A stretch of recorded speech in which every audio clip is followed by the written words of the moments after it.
कृष्णा, राधे राधे। आप सभी भक्तों का आज की कथा में हार्दिक स्वागत है।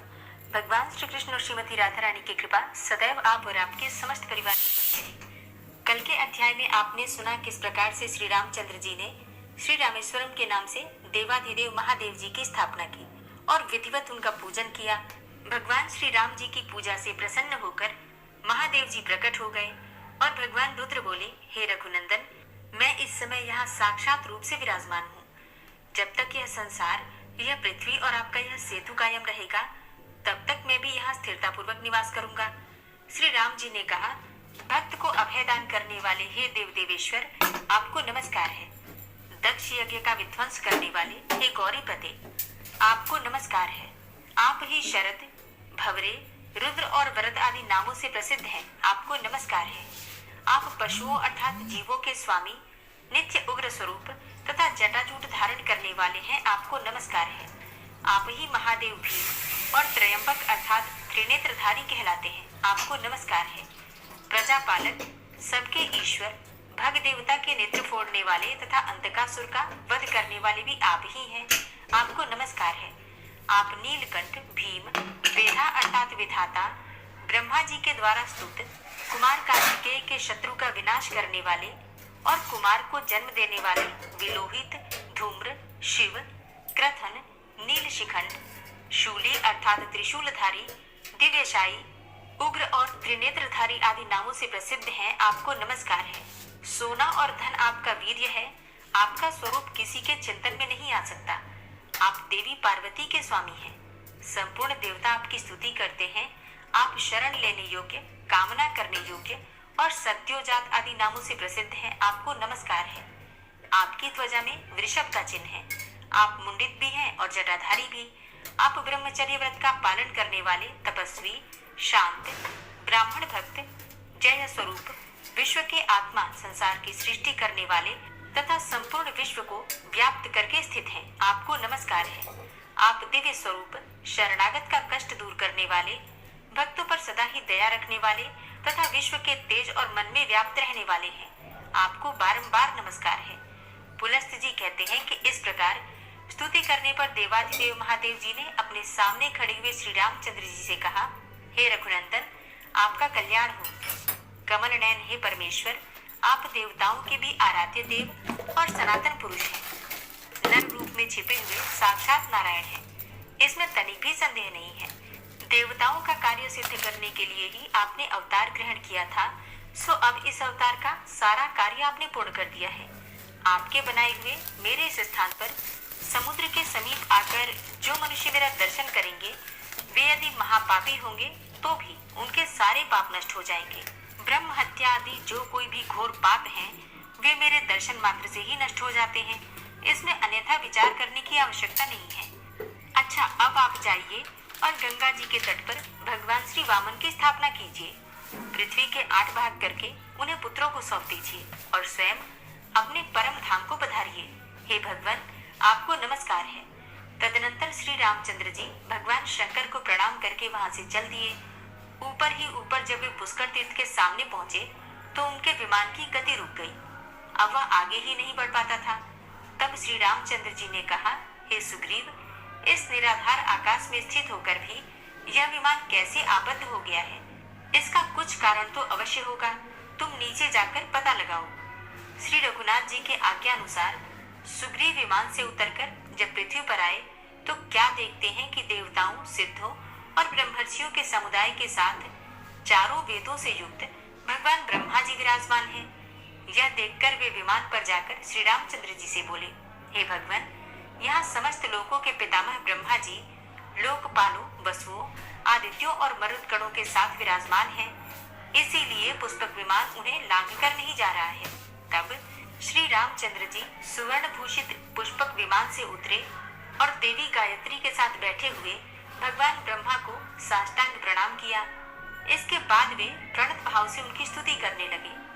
श्री रामचंद्र जी ने कहा, मैं प्रजापतियों और देवताओं से पूजित लोककर्ता ब्रह्मा जी को नमस्कार करता हूँ। समस्त देवताओं, लोकों एवं प्रजाओं के स्वामी जगदीश्वर को प्रणाम करता हूँ। हे देव देवेश्वर, आपको नमस्कार है। देवता और असुर दोनों ही आपकी वंदना करते हैं। आप भूत, भविष्य और वर्तमान तीनों कालों के स्वामी हैं। आप ही संहारकारी रुद्र हैं। आपके नेत्र भूरे रंग के हैं। आप ही बालक और आप ही वृद्ध हैं।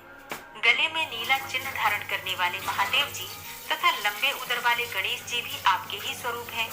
आप वेदों के कर्ता, नित्य पशुपति, जीवों के स्वामी, अविनाशी, हाथों में कुश धारण करने वाले, हंस से चिन्हित ध्वजा वाले, भोक्ता, रक्षक, शंकर, विष्णु, जटाधारी, मुंडित, शिखाधारी एवं दंड धारण करने वाले, महान यशस्वी, भूतों के ईश्वर, देवताओं के अधिपति, सबके आत्मा, सबको उत्पन्न करने वाले, सर्वव्यापक, सबका संहार करने वाले, सृष्टिकर्ता, जगत गुरु, अधिकारी, कमंडलू धारण करने वाले देवता, श्रुक, श्रुवा आदि धारण करने वाले, मृत्यु एवं अमृत स्वरूप, पारयात्र, पर्वत स्वरूप, उत्तम व्रत का पालन करने वाले, ब्रह्मचारी, व्रतधारी, हृदय गुहा में निवास करने वाले, उत्तम कमल धारण करने वाले, अमर, दर्शनीय, बाल सूर्य के समान अरुण कांति वाले, कमल पर वास करने वाले, सद्विद ऐश्वर्य से परिपूर्ण, सावित्री के पति, अच्युत, दानवों को वर देने वाले,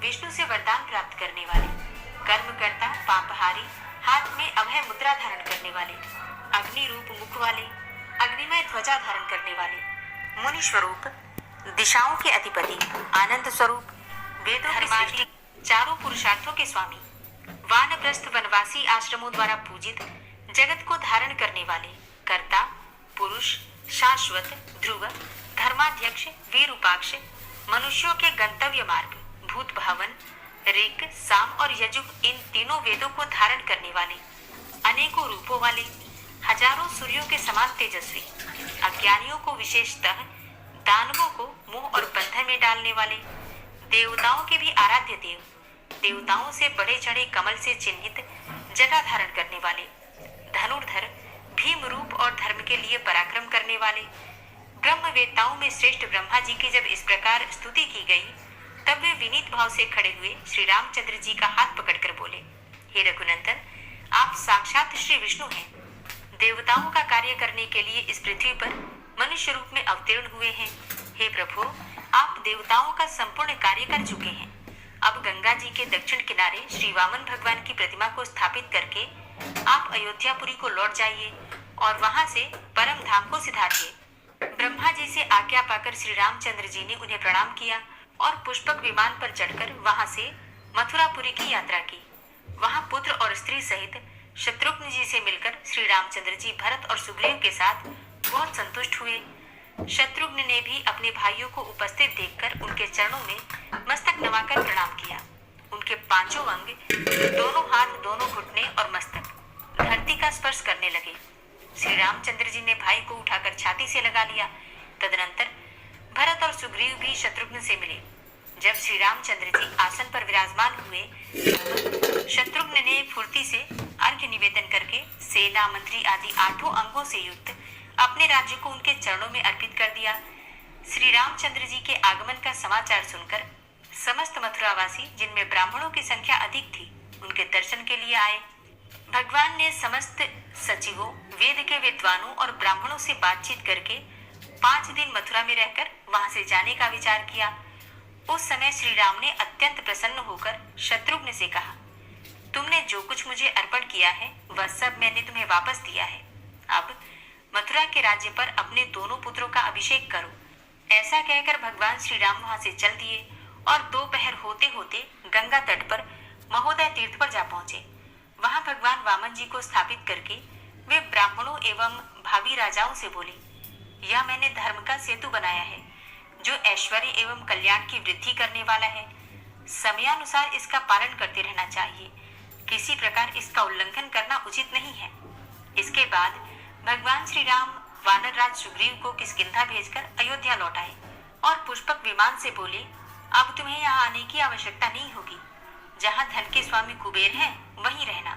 तदनंतर श्री रामचंद्र जी संपूर्ण कार्यों से निवृत्त हो गए। अब उन्होंने अपने लिए कोई कर्तव्य शेष नहीं समझा। हे भीष्म, इस प्रकार मैंने श्री राम की कथा के प्रसंग से भगवान श्री वामन के प्राकट्य की वार्ता भी तुमसे कह दी। इसके बाद भीष्म जी बोले, हे भगवान, आपने भगवान श्री रामचंद्र जी की महिमा का वर्णन किया। अब पुनः उन्हीं श्री विष्णु भगवान के महात्मा का प्रतिपादन कीजिए। उनकी नाभि से वह सुवर्णमय कमल कैसे उत्पन्न हुआ?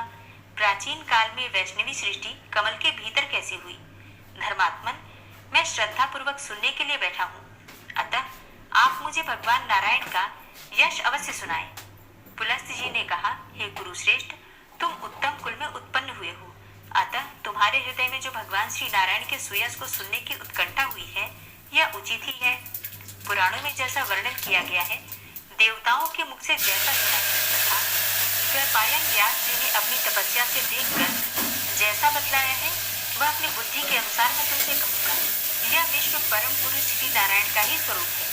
इसे मेरे पिता ब्रह्मा जी भी ठीक नहीं जानते, फिर दूसरा कौन जान सकता है?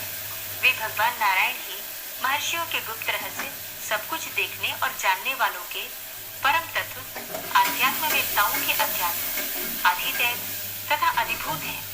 वे ही परम ऋषियों के परब्रह्म हैं और वेदों में प्रतिपादित यज्ञ उन्हीं का स्वरूप है। विद्वान पुरुष उन्हीं को तप मानते हैं, जो कर्ता, कारक, मन, बुद्धि, क्षेत्रज्ञ, प्रणव, पुरुष, शासन करने वाले और अद्वितीय समझे जाते हैं, जो 5 प्रकार के प्राण अर्थात प्राण, अपान, व्यान, उदान और समान, ध्रुव एवं अक्षर तत्व हैं। वे ही परमात्मा नाना प्रकार के भाव द्वारा प्रतिपादित होते हैं। वे ही परब्रह्म हैं तथा वे ही भगवान सबकी सृष्टि और संहार करते हैं। उन्हीं आदि पुरुष का हम लोग यजन करते हैं। जितनी कथाएं हैं, जो श्रुतियां हैं, जिसे धर्म कहते हैं, जो धर्मपरायण पुरुष हैं और जो विश्व तथा विश्व के स्वामी हैं, वे सब भगवान नारायण के ही स्वरूप माने गए हैं। जो सत्य है, जो मिथ्या है, जो आदि, मध्य और अंत में है, जो सीमा रहित भविष्य है और जो कोई चर अचर प्राणी है तथा इनके अतिरिक्त भी जो कुछ वस्तु है, वह सब पुरुषोत्तम नारायण ही है। हे गुरुनंदन, 4000 दिव्य वर्षों का सत्ययुग रहा है। उनकी संध्या और संध्यांत 800 वर्षों के माने गए हैं। उस युग में धर्म अपने चारों चरणों से मौजूद रहता है और अधर्म एक ही पैर से स्थित होता है। उस समय सब मनुष्य स्वधर्म परायण और शांत होते हैं। सत्ययुग में सत्य, पवित्रता और धर्म की वृद्धि होती है। श्रेष्ठ पुरुष जिसका आचरण करते हैं, वही कर्म उस समय सबके द्वारा किया और कराया जाता है। हे राजन, सत्ययुग में जन्मतः धार्मिक तथा नीच कुल में उत्पन्न सभी मनुष्यों का ऐसा ही धर्मानुकूल बर्ताव होता है। त्रेता युग का मान 3000 दिव्य वर्ष बतलाया गया है। उसकी दोनों संध्याएं 6 वर्षों तक की होती हैं। उस समय धर्म 3 चरणों से और अधर्म 2 पादों से स्थित रहता है। उस युग में सत्य एवं शौच का पालन तथा यज्ञ यागादि का अनुष्ठान होता है। त्रेता में चारों वर्णों के लोग केवल लोभ के कारण विकार को प्राप्त होते हैं। वर्ण धर्म में विकार आने से आश्रमों में भी दुर्बलता आ जाती है। यह त्रेता युग की देव निर्मित विचित्र गति है। द्वापर 2000 दिव्य वर्षों का होता है। इसकी संध्याओं का मान 400 वर्ष का बताया जाता है। उस समय के प्राणी रजोगुण से अभिभूत होने के कारण अधिक अर्थपरायण, शठ, दूसरों की जीविका का नाश करने वाले तथा क्षुद्र होते हैं। द्वापर में धर्म 2 चरणों से और अधर्म 3 पादों से स्थित रहता है। दोनों संध्याओं सहित कलयुग का मान 1200 दिव्य वर्ष का है। यह क्रूरता का युग है। इसमें अधर्म अपने चारों पादों से और धर्म एक ही चरण में स्थित होता है। उस समय मनुष्य कामी, तमोगुणी और नीच होते हैं। इस युग में प्रायः कोई साधक, साधु और सत्यवादी नहीं होता। लोग नास्तिक होते हैं और ब्राह्मणों के प्रति उनकी भक्ति नहीं होती। सब मनुष्य अहंकार के वशीभूत होते हैं। उनमें परस्पर प्रेम प्रायः बहुत ही कम होता है। कलयुग में ब्राह्मणों के आचरण प्रायः शूद्रों की तरह होते हैं। आश्रमों का ढंग भी बिगड़ जाता है। जब युग का अंत होने को आता है, उस समय तो वर्णों के पहचानने में भी संदेह हो जाता है। कौन सा मनुष्य किस वर्ण का है, यह समझना भी कठिन हो जाता है। यह 12000 दिव्य वर्षों का समय एक चतुर्युग अर्थात चौकड़ी कहलाता है। इस प्रकार के 1000 चतुर्युग बीतने पर ब्रह्मा का एक दिन होता है। इस प्रकार ब्रह्मा की भी आयु जब समाप्त हो जाती है, तब काल संपूर्ण प्राणियों के शरीर की आयु पूरी हुई जानकर जगत का संहार करने के लिए महाप्रलय प्रारंभ करता है। योग शक्ति संपन्न सर्वरूप भगवान नारायण सूर्य रूप होकर अपनी प्रचंड किरणों से समुद्र को सोख लेते हैं।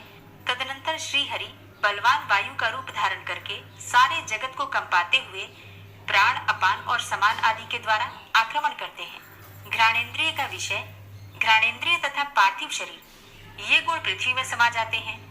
रसनेन्द्रिय उसका विषय रस और स्नेह आदि जल के गुण जल में ही लीन हो जाते हैं। नेत्रेंद्रिय उसका विषय रूप और मंदता, पटुता आदि नेत्र के ये गुण ये अग्नि तत्व में प्रवेश कर जाते हैं। वागींद्रिय और उसका विषय स्पर्श और चेष्टा आदि वायु के ये गुण ये वायु में ही समा जाते हैं। श्रवणेन्द्रिय और उसका विषय शब्द तथा सुनने की क्रिया आदि गुण आकाश में विलीन हो जाते हैं। इस प्रकार काल रूप भगवान एक ही मुहूर्त में संपूर्ण लोगों की जीवन यात्रा नष्ट कर देते हैं।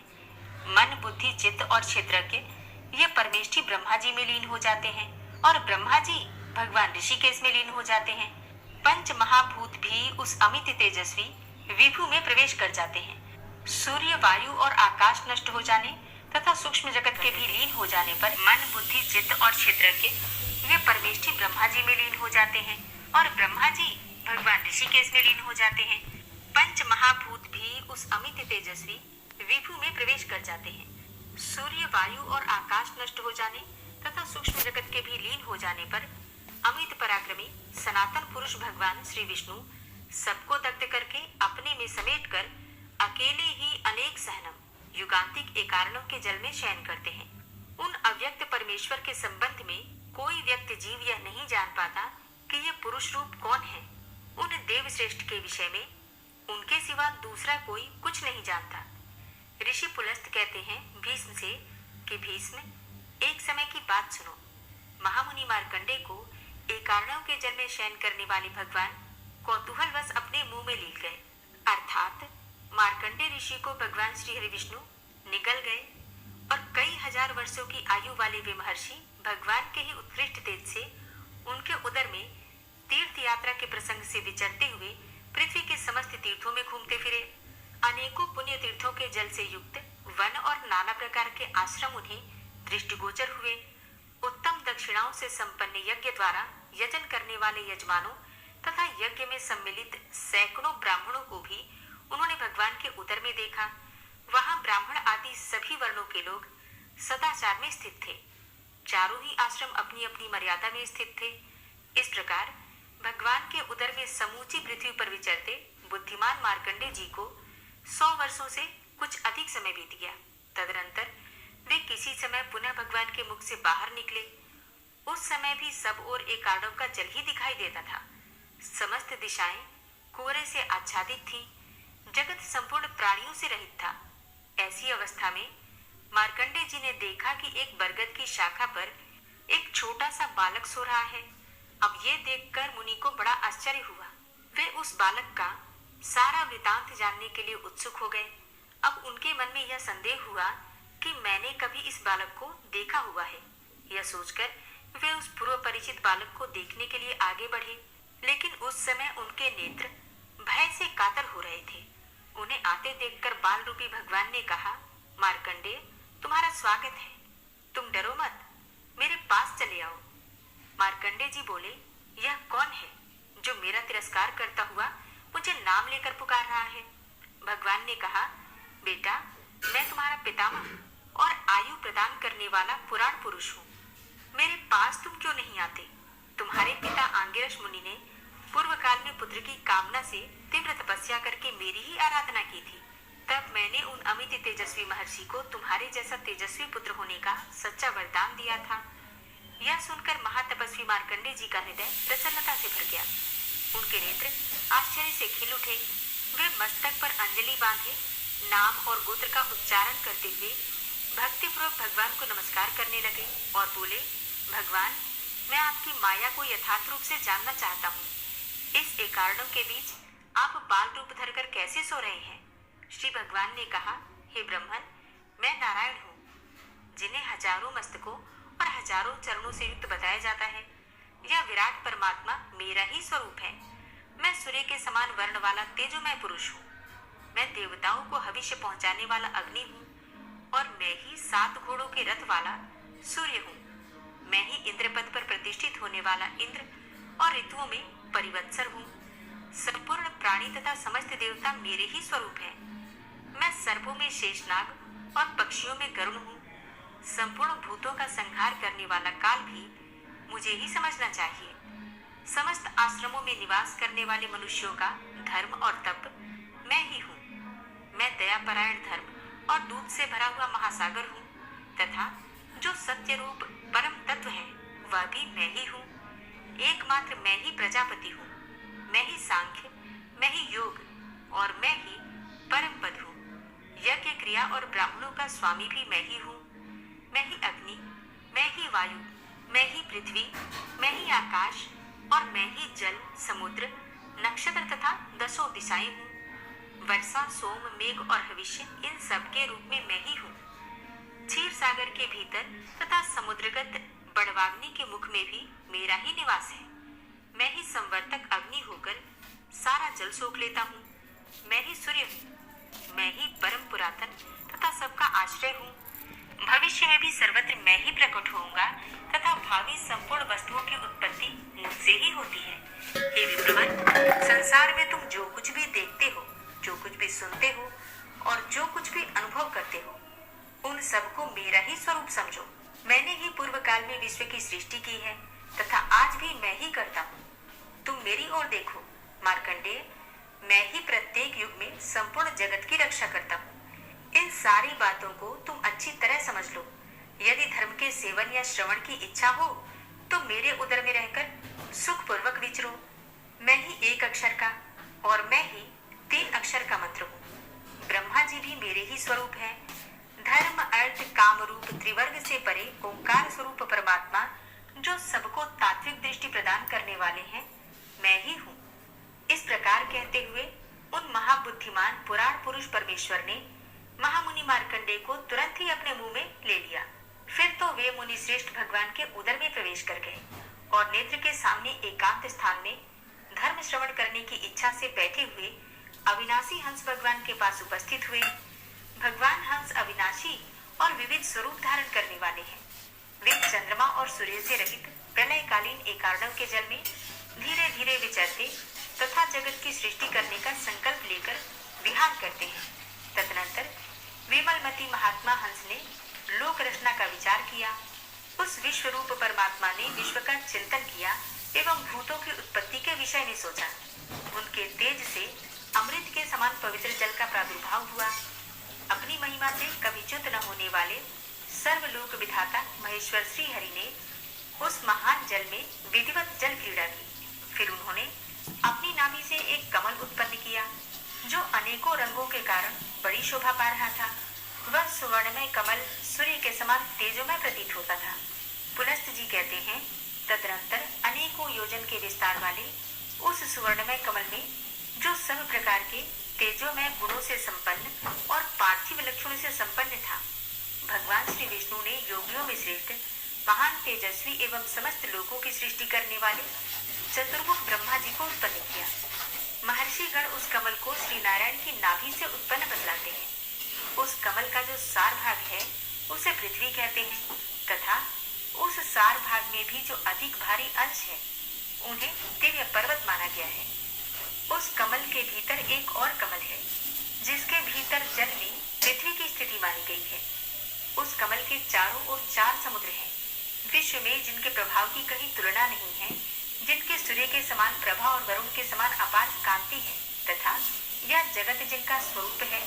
वे स्वयंभू महात्मा ब्रह्मा जी उस एकार्णव के जल में धीरे धीरे पद्म रूप निधि की रचना करने लगे। इसी समय तमोगुण से उत्पन्न मधु नाम का महान असुर तथा रजोगुण से प्रकट असुर, ये दोनों ब्रह्मा जी के कार्य में विघ्न रूप होकर उपस्थित हुए। यद्यपि वे क्रमशः तमोगुण और रजोगुण से उत्पन्न हुए थे, तथापि तमोगुण का विशेष प्रभाव पड़ने के कारण दोनों का स्वभाव तामस हो गया था। महान बलि तो वे थे ही, एक कारणों में स्थित संपूर्ण जगत को क्षुब्ध करने लगे।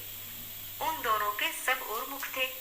एक कारणों के जल में विचरते हुए जब वे पुष्कर में गए तब उन्हें वहां अत्यंत तेजस्वी ब्रह्मा जी का दर्शन हुआ और तब वे दोनों असुर ब्रह्मा जी से पूछने लगे कि तुम कौन हो?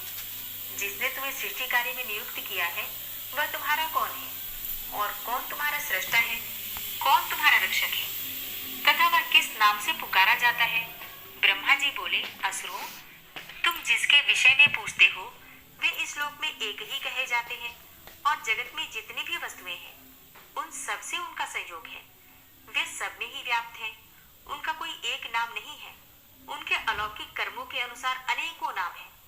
यह सुनकर वे दोनों असुर सनातन देवता भगवान श्री विष्णु के समीप गए, जिनकी नाभि से कमल प्रकट हुआ था तथा जो इंद्रियों के स्वामी हैं। वहां जाकर उन दोनों ने उन्हें सिर झुकाकर प्रणाम करते हुए कहा, हम जानते हैं कि आप विश्व की उत्पत्ति के स्थान अद्वितीय तथा पुरुषोत्तम हैं।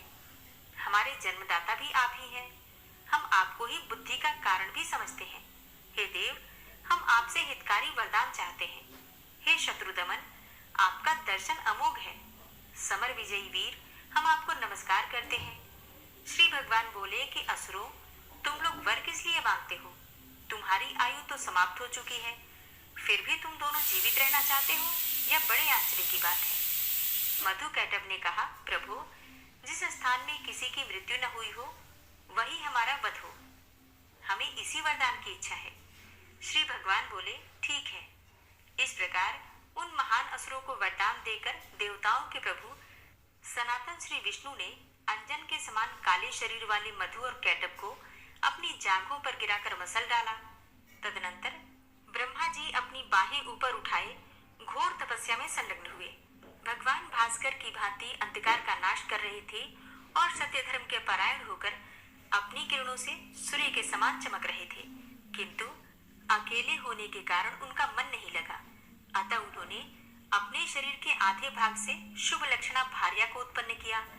तत्पश्चात पितामह ने अपने ही समान पुत्रों की भी सृष्टि की, जो सबके सब प्रजापति और लोक विख्यात योगी हुए। ब्रह्मा जी ने 10 प्रजापतियों के अतिरिक्त लक्ष्मी, साध्या, शुभ लक्षणा, विश्वेशा, देवी तथा सरस्वती, इन 5 कन्याओं को भी उत्पन्न किया। ये देवताओं से भी श्रेष्ठ और आदरणीय मानी जाती हैं। कर्मों के साक्षी ब्रह्मा जी ने ये 5 कन्याएं धर्म को अर्पण कर दी। ब्रह्मा जी के आधे शरीर से जो पत्नी प्रकट हुई थी वह इच्छानुसार रूप धारण कर लेती थी। वह सुरभि के रूप में ब्रह्मा जी की सेवा में उपस्थित हुई। लोक पूजित ब्रह्मा जी ने उनके साथ समागम किया, जिससे कि 11 पुत्र उत्पन्न हुए। पितामह से जन्म ग्रहण करने वाले वे सभी बालक रोदन करते हुए दौड़े। अतः रोने और दौड़ने के कारण उनकी रुद्र संज्ञा हुई। इसी प्रकार सुरभि के गर्भ से गौ, यज्ञ तथा देवताओं की भी उत्पत्ति हुई। बकरा, हंस और श्रेष्ठ औषधियां अर्थात अन्न आदि भी सुरभि से ही उत्पन्न हुई। धर्म से लक्ष्मी ने सोम को और साध्या ने साध्या नामक देवताओं को जन्म दिया। उनके नाम इस प्रकार हैं: भव, प्रभव, कृशाश्व, सुबह, अरुण, वरुण, विश्वामित्र, जल, ध्रुव, हविष्मान, तनुज, विधान, अभिमत, वत्सर, भूति, सर्वासुर निसूदन, सुपर्वा, बृहत्कांत और महालोक नमस्कृत। देवी वसु ने वसु संज्ञक देवताओं को उत्पन्न किया, जो इंद्र का अनुसरण करने वाले थे। धर्म की चौथी पत्नी विश्वा अर्थात विश्वेशा के गर्भ से विश्वदेव नामक देवता उत्पन्न हुए। इस प्रकार यह धर्म की संतानों का वर्णन हुआ और विश्वदेवों के नाम इस प्रकार हैं: महाबाहु दक्ष, नरेश्वर, पुष्कर, चाक्षुष, मनु, महोरग, विश्वानुग, वसु, बाल, महायशस्वी निष्कल, अति सत्य पराक्रमी, रुरुद तथा परम कांतिमान भास्कर। इन विश्वदेव संज्ञक पुत्रों को देव माता विश्वेशा ने जन्म दिया। मरुत्वती ने मरुत्वान नाम के देवताओं को उत्पन्न किया, जिनके नाम ये हैं: अग्नि, चक्षु, ज्योति, सावित्र, मित्र, अमर, शरदृष्टि, सुवर्च, महाभुज, विराज, राज, विश्वायु, सुमति, अश्वगंध, चित्ररश्मि, निषद, आत्मविधि, चारित्र, पादमात्रक, बृहत, बृहद्रूप तथा विष्णु सनाभिक। ये सब मरुत्वती के पुत्र मरुत्गण कहलाते हैं। अदिति ने कश्यप के अंश से 12 आदित्यों को जन्म दिया। इस प्रकार महर्षियों द्वारा प्रशंसित सृष्टि परंपरा का क्रमशः वर्णन किया गया। जो मनुष्य इस श्रेष्ठ पुराण को सदा सुनेगा और पर्वों के अवसर पर इसका पाठ करेगा, वह इस लोक में वैराग्यवान होकर परलोक में उत्तम फलों का उपभोग करेगा। जो इस पौषकर पर्व का महात्मा ब्रह्मा जी के प्रादुर्भाव की कथा का पाठ करता है, उसका कभी अमंगल नहीं होता। हे महाराज, श्री व्यास देव जी से जैसे मैंने सुना है, उसी प्रकार तुम्हारे सामने मैंने इस प्रसंग का वर्णन किया है। हरे कृष्णा। आज की कथा का यहीं पर समापन करती हूँ। इसके आगे का वृतांत आप कल की कथा में सुनेंगे। और अब आप सुनेंगे श्री नारायण कवच, जिसके सुनने मात्र से भगवान श्री विष्णु की असीम कृपा आपको प्राप्त होगी। श्री नारायण कवच। भगवान श्री हरि गरुड़ जी की पीठ पर अपने चरण कमल रखे हुए हैं। अणिमा आदि 8 सिद्धियां उनकी सेवा कर रही हैं और 8 हाथों में शंख, चक्र, ढाल, तलवार, गदा, बाण, धनुष और पाश अर्थात फंदा धारण किए हुए हैं। वे ही ओंकार स्वरूप प्रभु सब प्रकार से सब ओर से मेरी रक्षा करें। मत्स्य मूर्ति भगवान जल के भीतर जल तंतुओं से और वरुण के पास से मेरी रक्षा करें। माया से ब्रह्मचारी रूप धारण करने वाले वामन भगवान स्थल पर और विश्व रूप श्री त्रिविक्रम भगवान आकाश में मेरी रक्षा करें। जिनके घोर अट्टहास करने पर सब दिशाएं गूंज उठी थी और दैत्य पत्नियों के गर्भ गिर गए थे, वे दैत्य युद्धपतियों के शत्रु भगवान नृसिंह किले, जंगल, रणभूमि आदि विकट स्थानों में मेरी रक्षा करें। अपनी दाढ़ों पर पृथ्वी को उठा लेने वाले यज्ञ मूर्ति 12 भगवान मार्ग में, परशुराम जी पर्वतों के शिखरों पर और लक्ष्मण जी के सहित भरत के बड़े भाई भगवान रामचंद्र प्रवास के समय मेरी रक्षा करें। भगवान नारायण मारण, मोहन आदि भयंकर अभिचारों और सब प्रकार के प्रमादों से मेरी रक्षा करें। ऋषि श्रेष्ठ नर गर्भ से, योगेश्वर भगवान दत्तात्रेय योग के विघ्नों से और त्रिगुणाधिपति भगवान कपिल कर्म बंधन से मेरी रक्षा करें। परम ऋषि सनत कुमार कामदेव से, हयग्रीव भगवान मार्ग में चलते समय देव मूर्तियों को नमस्कार आदि न करने के अपराध से और देवर्षि नारद सेवा अपराधों से और भगवान कच्छप सब प्रकार के नरकों से मेरी रक्षा करें। भगवान धन्वंतरी कुपथ्य से, जितेंद्र भगवान ऋषभ देव सुख दुख आदि भयदायक द्वंद्वों से, यज्ञ भगवान लोकापवाद से और बलराम जी मनुष्यकृत कष्टों से और श्री शेष जी क्रोधवश नामक सर्पों के गणों से मेरी रक्षा करें। भगवान श्री कृष्ण द्वैपायन व्यास जी अज्ञान से तथा बुद्धदेव पाखंडियों से और प्रमाद से मेरी रक्षा करें। धर्म रक्षा करने वाले महान अवतार धारण करने वाले भगवान कल की पाप बहुल कली काल के दोषों से मेरी रक्षा करें। प्रातः काल भगवान केशव अपनी गदा लेकर, कुछ दिन चढ़ जाने पर भगवान गोविंद अपनी बांसुरी लेकर और दोपहर के पहले भगवान नारायण अपनी तीक्ष्ण शक्ति लेकर और दोपहर को भगवान विष्णु चक्रराज सुदर्शन लेकर मेरी रक्षा करें। तीसरे पहर में भगवान मधुसूदन अपना प्रचंड धनुष लेकर मेरी रक्षा करें और सायंकाल में ब्रह्मा आदि त्रिमूर्तिधारी माधव, सूर्यास्त के बाद ऋषिकेश, अर्धरात्रि के पूर्व तथा अर्धरात्रि के समय अकेले भगवान पद्मनाभ मेरी रक्षा करें। रात्रि के पिछले प्रहर में श्रीवत्स लांछन श्री हरि, उषा काल में खड्गधारी भगवान जनार्दन और सूर्योदय से पूर्व श्री दामोदर और संपूर्ण संध्याओं में काल मूर्ति भगवान विश्वेश्वर मेरी रक्षा करें। हे सुदर्शन, आपका आकार चक्र रथ के पहिए की तरह है। आपके किनारे का भाग प्रलयकालीन अग्नि के समान अत्यंत तीव्र है। आप भगवान की प्रेरणा से सबूर घूमते रहते हैं। जैसे आग वायु की सहायता से सूखे घास फूस जला डालती है, वैसे ही आप हमारी शत्रु सेना को शीघ्र से जला दीजिए। हे कौमुद की गदा, आपसे छूटने वाली चिंगारियों का स्पर्श वज्र के समान असह्य है। आप भगवान अजित की प्रिया हैं और मैं उनका सेवक हूँ।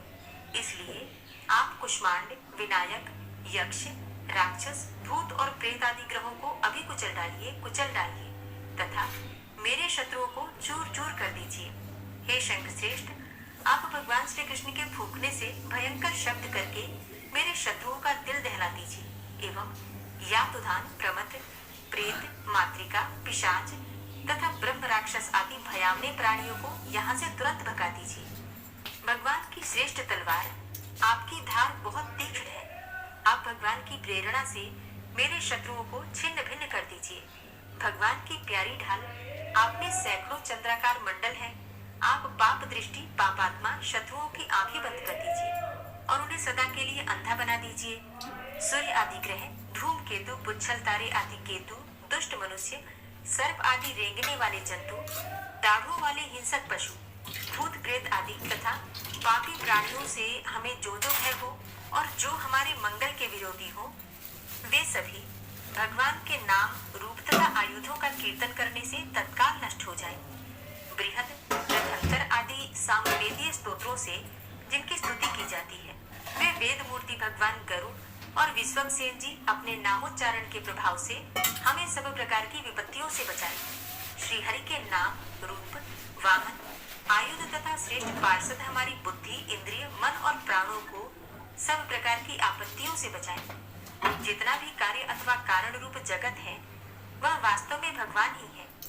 इस सत्य के प्रभाव से हमारे सारे उपद्रव नष्ट हो जाए। जो लोग ब्रह्म और आत्मा की एकता का अनुभव कर चुके हैं, उनकी दृष्टि में भगवान का स्वरूप समस्त विकल्पों से रहित है, भेदों से रहित है। फिर भी वे अपनी माया शक्ति के द्वारा भूषण, आयुध और रूप नामक शक्तियों को धारण करते हैं। यह बात निश्चित रूप से सत्य है। इस कारण सर्वज्ञ, सर्वव्यापक भगवान श्री हरि सदा सर्वत्र सब स्वरूपों से हमारी रक्षा करें। जो अपने भयंकर अट्टहास से सब लोगों के भय को भगा देते हैं और अपने तेज से सबका तेज ग्रस लेते हैं, वे भगवान नृसिंह दिशा विदिशा में नीचे ऊपर बाहर भीतर सब ओर से हमारी रक्षा करें। हे देवराज इंद्र, मैंने तुम्हें यह नारायण कवच सुना दिया है। इस कवच से तुम अपने को सुरक्षित कर लो। बस फिर तुम अनायास ही सब दैत्य युद्धपतियों को जीत कर लोगे। इस नारायण कवच को धारण करने वाला पुरुष जिसको भी अपने नेत्रों से देख लेता है अथवा पैर से छू लेता है, तत्काल समस्त भयों से वो मुक्त हो जाता है। जो इस वैष्णवी विद्या को धारण कर लेता है, उसे राजा, डाकू, प्रेत, पिशाच आदि और बाघ आदि इन सब जीवों से कभी किसी प्रकार का भय नहीं होता।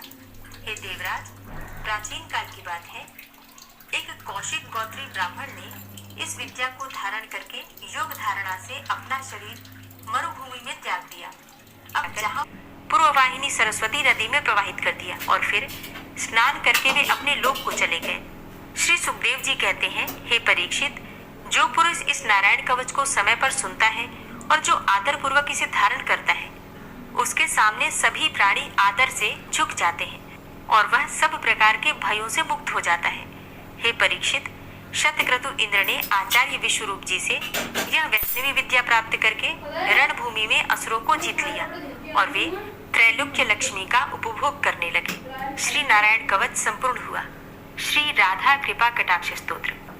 मुनीन्द्र वृंद वंदिते त्रिलोक शोक हारिणी प्रसन्न वक्त्र पंकजे निकुंज भूविलासिनी व्रजेन्द्र भानुनंदिनी व्रजेन्द्र सूनु संगते कदा करिष्यसि मां कृपा कटाक्ष भाजनम्।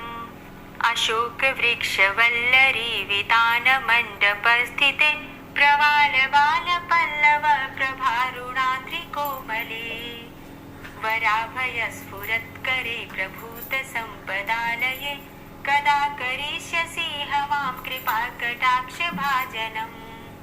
अनंगरंग मंगलम प्रसंग भंगुरम ब्रुवां सविभ्रमं ससंभ्रमं दृगंत बाण पातने निरंतरं वशीकृत प्रतीत नंदनंदने कदा करिष्यसि मां कृपा कटाक्ष भाजनम्।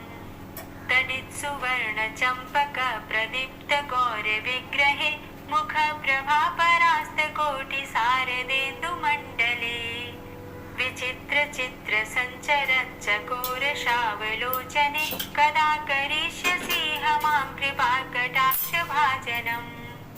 मदोन्मदादि यौवने प्रमोदमान मंडिते प्रियानुराग रंजिते कला विलास पंडिते अनन्य धन्य कुंज राज्य काम केलि कोविदे कदा करिष्यसि मां कृपा कटाक्ष भाजनम्। अशेष हाव भाव धीर हीर हार भूषिते प्रभूत शात कुंभ कुंभ कुंभि कुंभ सुस्तनि प्रशस्त मंद हास्य चूर्ण पूर्ण सौख्य सागरे कदा करिष्यसि मां कृपा कटाक्ष भाजनम्। मृणाल वाल वल्लरी तरंग रंग दौर्लते लताग्रलास्य लोल नील लोचनावलोकने ललल्लुलन् मिलन् मनोज्ञ मुग्ध मोहिनाश्रिते कदा करिष्यसि मां कृपा कटाक्ष भाजनम्। सुवर्णमल्लिकाञ्चित त्रिरेखकम्बुकण्ठगे त्रिसूत्रमङ्गले गुणत्रिरत्नदीप्तिदीधिते सलोलनीलकुन्तल प्रसूनगुच्छगुम्फिते कदा करिष्यसि मां कृपाकटाक्षभाजनम् नितम्बबिम्बलम्बमानपुष्पमेखलागुणे प्रशस्तरत्नकिङ्किणी कलापमध्यमन्शुण्डदण्डिकावरोहशोभगोरुके कदा करिष्यसि मां कृपाकटाक्षभाजनम् अनेकमन्त्रनादमञ्जुनूपुरारवस्खलत् समाजराजहंसवंश निक्वणाति गौरवे विलोलहेमवल्लरी विडम्बिचारुचङ्क्रमे कदा करिष्यसि मां कृपाकटाक्षभाजनम् अनन्तकोटिविष्णुलोकनम्रपद्मजार्चिते हिमाद्रिजापुलोमजा विरिञ्चिजावरप्रदे अपारसिद्धिरिद्धिदिग्गसत्पदाङ्गुलीनखे कदा करिष्यसि मां कृपाकटाक्षभाजनम् मखेश्वरी क्रियेश्वरी स्वधेश्वरी सुरेश्वरी त्रिवेदभारतीश्वरी प्रमाणशासनेश्वरी रमेश्वरी क्षमेश्वरी प्रमोदकाननेश्वरी व्रजेश्वरी व्रजाधिपे श्रीराधिके नमोऽस्तु ते इतीममद्भुतं स्तवं निशम्य भानुनन्दिनी करोतु सन्ततं जनं कृपाकटाक्षभाजनम् भवेत्तदैव सञ्चित त्रिरूपकर्मनाशनं लभेत्तदा ब्रजेन्द्रसूनुमण्डलप्रवेशनम् जय जय श्री राधे जय जय श्री राधे।